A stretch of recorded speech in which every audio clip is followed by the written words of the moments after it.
Voici Georges. Georges aime tellement les pommes de terre qu'il en cultive dans tout son jardin. Voici Isa. Isa, elle, adore les tournesols, car ils peuvent être transformés en carburant, et qu'en les mettant dans sa voiture, elle participe à la lutte contre le changement climatique.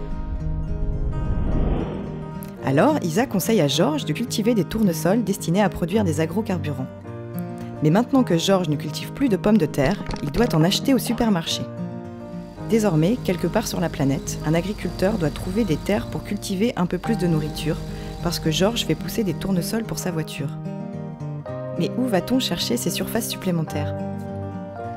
Aujourd'hui, des forêts tropicales sont détruites pour trouver des terres cultivables, et la disparition des forêts est une cause majeure du changement climatique.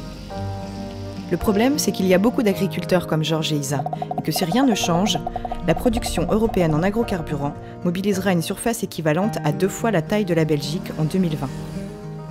Les experts appellent cela changement d'affectation des sols indirects, ce qui signifie que pour fabriquer des agrocarburants en Europe, des forêts sont détruites dans d'autres pays pour produire la nourriture dont nous avons besoin, ce qui aggrave le changement climatique et accapare les terres des paysans du Sud.